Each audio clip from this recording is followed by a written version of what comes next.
I thought 2014-15 was a really good year for our women. If you look at the CAA results, we ended up third again, which is where we'd been the previous 2 years.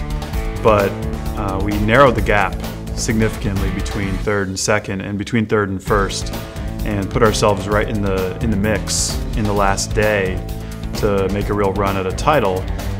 If you take diving out of the mix, which I know is it's swimming and diving, but in our case, if you don't look at the diving points, we actually outswam the second place team. So we feel like with what we have coming back and with what we have coming in, maybe we can overcome a few more of the diving deficit and maybe make a real run in 2015-16 at contending for a title on the women's side.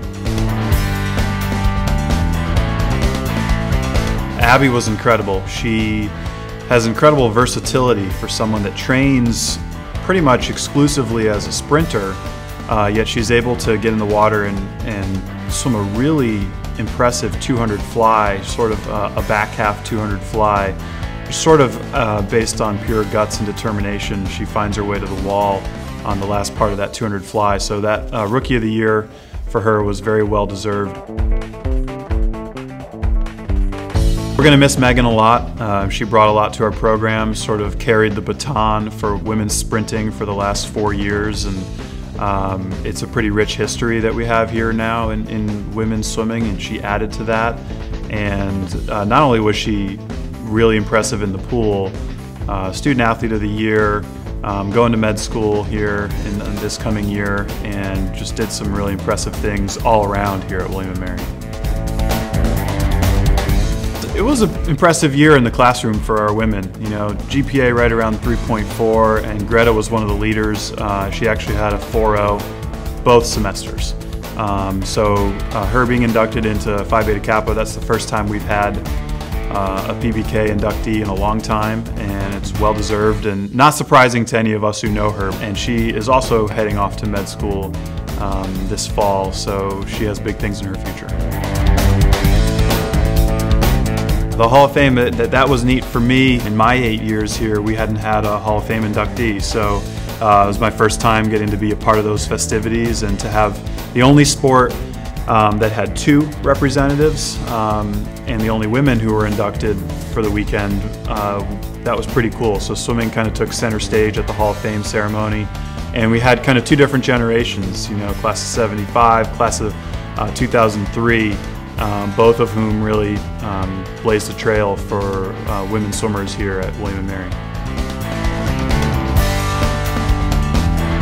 We're excited about the women because we think we're going to have a lot of firepower in some events where we've traditionally not been deep, particularly the distance-free events. With some of the people that we have coming in, with bringing back Hannah Vester and Selena Fuller and a few others, we're going to have a lot of depth in middle distance-free, distance-free. 200 butterfly is going to be quickly becoming one of our better events, and so we're excited. And we'll still have the depth that we've had in the sprint-free events as well, that we've traditionally had here over the last 10 years, really. But now we're adding a little more range to our freestyle with a lot of depth and a lot of firepower in the distance events. Some very strong stroke and IM swimmers coming in. Breaststroke is going to be good for us again. If there's an area where we'd like to see a little more depth, it would probably be backstroke. But when you have the returning conference champion in the 100 back and Sophie Rittenhouse, you're still looking pretty good. So overall, it's probably one of the most complete, if not the most complete teams that I've had since I've been here. I think any coach is going to look to the senior class and lean heavily on seniors for leadership, and we're no exception. We have a lot of good leaders in the sophomore and junior class as well, but I'm pleased that we have a larger senior class. We'll have a lot more senior leaders than we had last year when we only had 3. So I'm just excited for that group as a whole.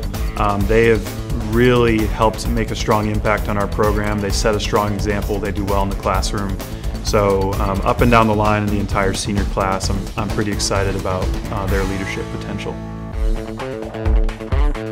It's strictly on paper and they haven't done anything yet, but on paper this is probably the strongest incoming class that we've ever brought in.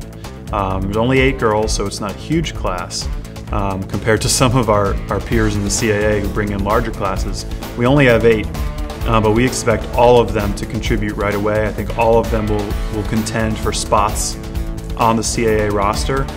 Some of them will be sure bets for the CAA roster. And notably, one of them I'll mention is Annie Miller, who's Jamie Miller's younger sister. Annie has already achieved her 2016 Olympic trials cut.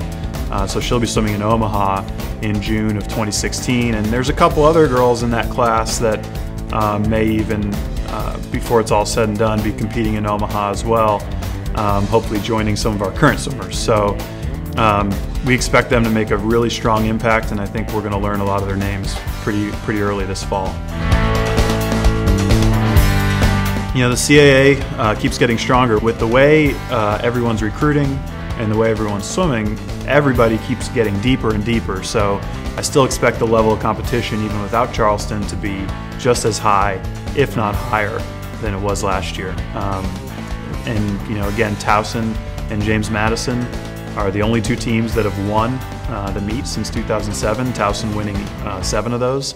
So those are the teams to beat, and those are the teams we'll be taking aim at. And I think October 10th, when Towson comes to our pool for the first dual meet of the year, I know we'll be ready to go, and we'll be excited to try to make a statement that we can contend with teams like Towson. Whether we win or lose in the dual meet isn't necessarily indicative of whether we can win at the end of the year. But we'd like to think we'll be in contention and we'll make a good solid run at it.